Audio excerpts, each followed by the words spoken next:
Olá, alunos! Tudo bem? Professor Demétrio na área para mais uma aula de Sociologia. Vamos lá? Vamos ver hoje em relação às revoluções da modernidade. Então, nosso grande objetivo da aula é demonstrar como as revoluções da modernidade impulsionaram o surgimento da Sociologia. Bacana? Lembra-se da Revolução Francesa e da Revolução Industrial?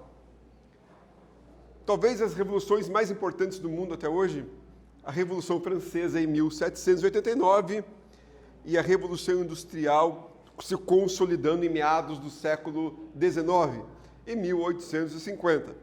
Essas são as duas grandes revoluções que alicerçaram as transformações sociais pertinentes para o surgimento da sociologia, tá certo? A Revolução Francesa foi uma revolução burguesa que trouxe aí as chamadas Declarações dos Direitos Humanos, uma revolução muito importante em relação à quebra da estrutura feudal que se havia na Europa e no mundo, né, e uma certa priorização desses direitos, né, da efetividade, da dignidade do homem. Já a Revolução Industrial é a base do desenvolvimento capitalista, da ascensão do capitalismo, da manutenção desse sistema importantíssimo, né, para o surgimento e para a ascensão de uma ciência chamada sociologia, certo? As ciências sociais e a transformação social. Apesar de terem sido formalmente reconhecidas como ciência apenas no século XIX, devem sua origem ao intenso processo de mudanças na sociedade, desencadeado pelas revoluções burguesa, principalmente a primeira Revolução Industrial, a Revolução Francesa e o Iluminismo, movimento intelectual que embasou essas mudanças. Os filósofos iluministas foram a boa parte da burguesia que impulsionou a Revolução Francesa. Vamos então à nossa primeira perguntinha, depois desse bate-papo inicial aí, mas também muito importante, né, compreendendo essas revoluções, esses momentos históricos. Vamos lá? Sobre a relação entre as ciências sociais e as revoluções da modernidade, é correto afirmar: A. As ciências sociais foram responsáveis pelo surgimento de grandes revoluções na história, para tê-las como objeto de estudo? B. As revoluções burguesas tiveram influência no surgimento das ciências sociais, devido às grandes transformações que ocasionaram na sociedade, que precisavam ser investigadas. Beleza, pessoal? Preste atenção, pode confundir um pouquinho, mas pegando a essência aí, vai de boa. Tempinho para vocês.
Prestaram atenção? Vamos à resposta? Então, pessoal, como eu falei, a Revolução Francesa foi uma revolução burguesa. Então, a gente não pode partir do contrário, né? É a partir da Revolução Burguesa que influencia o surgimento. Não o surgimento da sociologia influencia as revoluções. Beleza? Então, as revoluções burguesas tiveram influência no surgimento das ciências sociais, devido às grandes transformações que ocasionaram na sociedade, que precisavam ser investigadas. E quais foram essas grandes transformações? Primeiro, a mudança de um cenário, né, dentro da Revolução Industrial, dentro da Revolução Francesa. Tá? A Revolução Francesa foi muito importante, né, para embasar uma estrutura social mais voltada aos direitos humanos. Né? Entre eles, o fim da escravidão na Europa, por exemplo. É bastante importante. E a ascensão das instituições formais que a gente conhece hoje no mundo, né, contemporâneo. E a Revolução Industrial, obviamente, a revolução da consolidação do capitalismo e do desenvolvimento tecnológico. Também bases fundamentais para a compreensão de uma nova ciência, de uma nova sociedade, consequentemente, a necessidade de uma nova ciência. Certo? Revolução Industrial. Transformou o modo de produzir, modificando a maneira de as pessoas se relacionarem. Fatores como as inovações tecnológicas, a criação da máquina a vapor, a acumulação de capital por parte da burguesia em ascensão devido à Revolução Francesa, o domínio inglês do comércio mundial, tanto que a Revolução Industrial ela tem como, né, berço a Inglaterra, e a liberação da mão de obra para as cidades levaram a uma aceleração do crescimento da população e da produção. O crescimento populacional intensificou-se, né, nesse período, e da produção, então, né, baseado em uma sociedade muito peculiar, ali quando a gente vai ver aí a sociologia do trabalho, né, no momento propício, dentro de linhas de pensamento como o Fordismo, o Taylorismo, né, produção em série, produção em esteiras, né, muito bacana aí. Até assistam ali Tempos Modernos do Charlie Chaplin, uma boa dica também para se entender esse processo produtivo, né, típico da indústria do século XIX, século XX, né, não porque hoje é século XXI, mas principalmente no início dessa industrialização. E também, né, voltado a uma certa alienação do trabalhador, né, que era um grande, na verdade, reprodutor do maquinário, né, um ser pouco pensante, reprodutor, né, que ali produzia em série, mas muitas vezes não tinha acesso ao que ele produzia, correto? A produção em série de alimentos, tecidos, objetos e máquinas aumentou a oferta e barateou o custo final dos produtos, marcando o declínio do modo de produção artesanal. Isso, além de medidas como o cercamento dos campos na Inglaterra, gerou o êxodo rural, de camponeses sem terra e sem trabalho, dando início a um acelerado processo de urbanização. Então, turma, veja que interessante, né, esse texto. A gente está falando aí de um declínio do processo artesanal, de um aumento considerável do processo seriado. Né? Isso tem uma lei muito importante, a lei da oferta e da procura. Né? Qual que é a tendência de maior quantidade de produtos no mercado? É você ter um declínio do preço dele. Isso, né, a indústria hoje, ela nos faz isso muito claramente. A gente tem uma série de produtos, a gente tem uma série de mercadorias seriadas, seriação em massa, que, claro, mesmo que se você pegar aí a logística de transporte, a logística do lucro, de todo o processo da cadeia produtiva final, ainda assim se encontra um produto importado, muitas vezes, num preço muito bom. Qual que seria o segredo, será, de você conseguir pensar um produto que viaja milhares de quilômetros, né, que tem taxação de imposto, que tem, né, todas as cadeias do lucro, ainda você encontrar um preço irrisório? A resposta pode ser uma.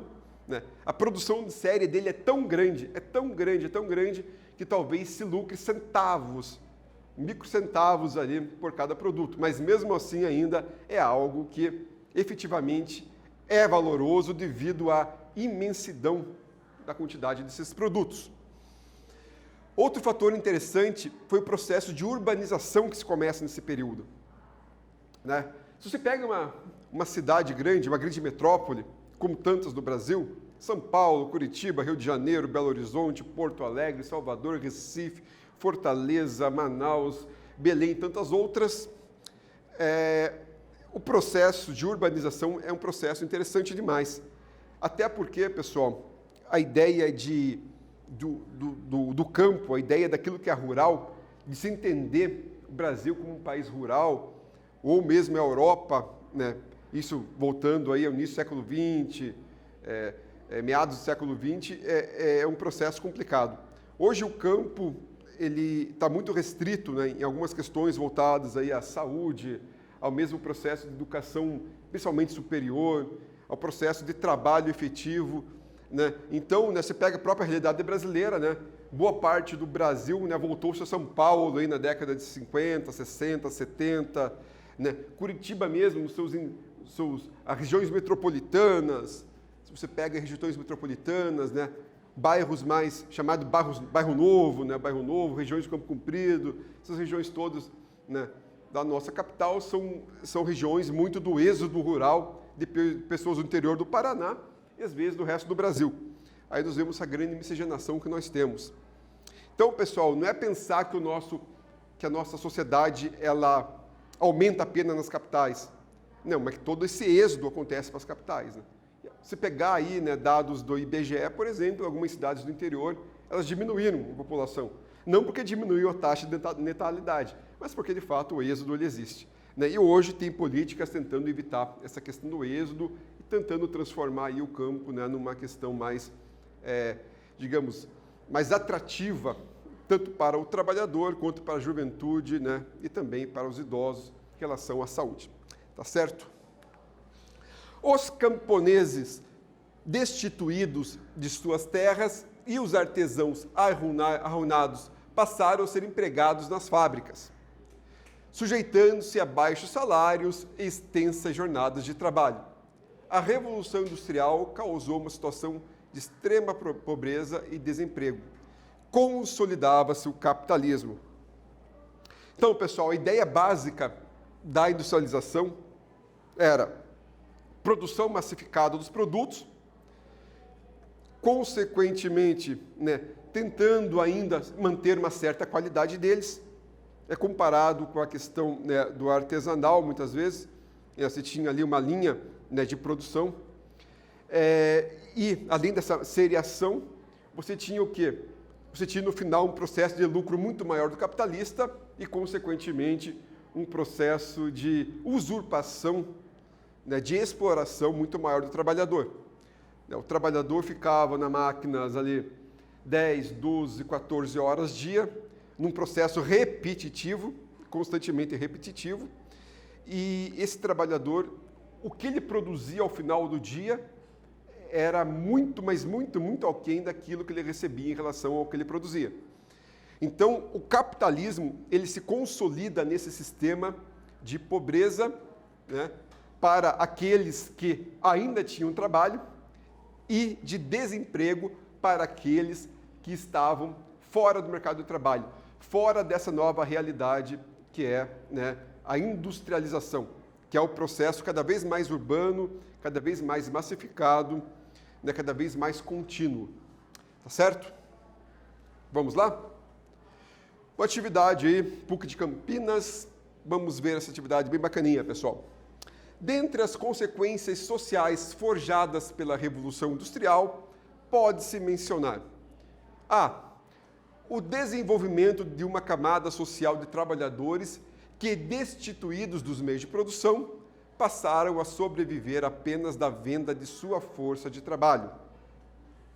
B. A melhoria das condições de habitação e sobrevivência para o operariado, proporcionada pelo surto de desenvolvimento econômico. C. A ascensão social dos artesãos que reuniram seus capitais e suas ferramentas em oficinas ou domicílios rurais dispersos, aumentando os núcleos domésticos de produção. Letra D, o desenvolvimento de indústrias petroquímicas, favorecendo a organização do mercado de trabalho, de maneira a assegurar emprego a todos os assalariados. Pessoal, ainda que você estivesse muita dúvida aí em relação à própria estrutura gramatical, né, as palavras rebuscadas, mas se você começa a fazer um grau comparativo entre essas questões, só tem uma que faz sentido, né? Então, um tempinho para vocês e vamos à resposta.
E aí, pensaram, refletiram sobre essa, compararam as questões? Então, a única delas que faz, né, de fato, referência à ideia central é a letra A. O desenvolvimento de uma camada social de trabalhadores que, destituídos, quer dizer, desprovidos dos meios de produção, passaram a sobreviver apenas da venda da sua força de trabalho. É uma ideia que depois, para frente, com Karl Marx, grande teórico, né, das relações do capitalismo, a gente vai compreender ainda melhor. Certo? Vamos dar sequência? Na Europa, a contínua ascensão da burguesia, classe social composta de comerciantes, banqueiros e industriais, donos do meio de produção durante a Idade Média, levou a essa classe a aspirar à participação na política, o que encadeou o fim do absolutismo. Pessoal, tem algo bem interessante dentro dessas revoluções contemporâneas, principalmente as tecnológicas, que elas trazem a dominação de uma classe, né, a qual Marx, né, por exemplo, chamaria de burguesia. A ascensão, ela ascende, ela prospera, porque ela detém os meios de produção. Em contrapartida, você tem uma camada que é detida por eles, né, que é usurpada, que é o chamado de proletariado, que é o trabalhador. Então, a ascensão da burguesia é uma classe, é uma realidade muito grande a partir da Revolução Industrial, né, e ao longo da ascensão cada vez maior do capitalismo, né, inclusive hoje, nos dias atuais do século XXI. E também é interessante vermos isso no aspecto político, porque isso traz um aspecto interessante também. Nós temos, a partir do Estado liberal, a divisão dos poderes que a gente conhece hoje nas repúblicas especiais, nas repúblicas presidencialistas, que é a divisão dos poderes em três: o judiciário, o legislativo e o executivo. Isso é bacana no ponto de vista de você, né, diluir maior aí as concentrações de poder e você evitar o absolutismo. Modelo muito típico, né, na França, por exemplo, né, no século XVI, ali, no século XV, onde se tinha o poder na mão de um grande monarca e ele era o próprio Estado. Ele fazia, assim, digamos, as leis, julgava, fazia o processo legislativo, fazia o processo de executivo judiciário, todos os processos do Estado, de acordo com os seus interesses. Quer dizer, é muito mais o Estado ditatorial. Então, o Estado liberal é um Estado que vai evitar esse poder absoluto. É um Estado tipicamente da dominação liberal burguesa.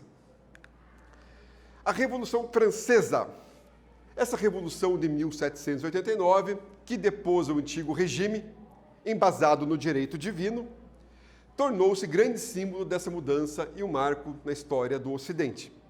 O pensamento revolucionário introduziu a ideia de igualdade entre os seres humanos e as explicações vindas da racionalidade lógica passaram a predominar sobre as religiosas, possibilitando justificar as hierarquias sociais a partir da razão social e não a partir de uma instância religiosa.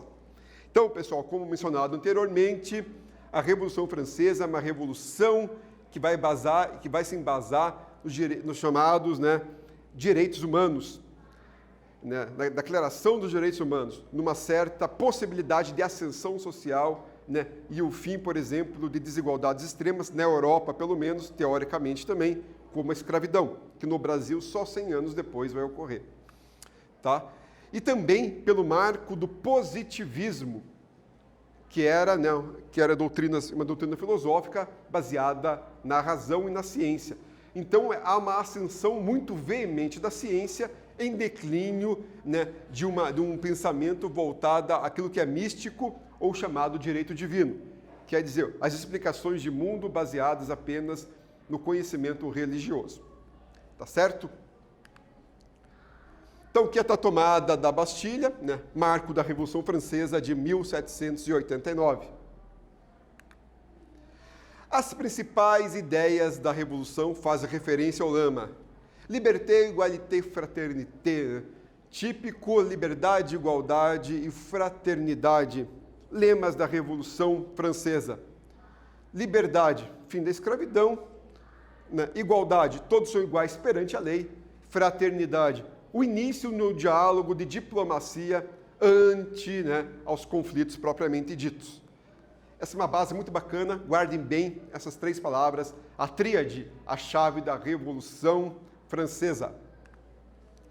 Vamos a mais um quiz, mais uma perguntinha legal aí, pessoal? Sobre as ideias da Revolução Francesa, assinale a alternativa correta. Letra A. Preconizava a igualdade jurídica entre os seres humanos. Letra B. Propagava as explicações religiosas, possibilitando justificar as hierarquias sociais. Essa tá facinho, hein, pessoal? Essa tá mais fácil que chuchu cozido. Moleza, moleza, moleza, hein? Vamos lá?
E aí, pensaram? Tranquilinha essa, né?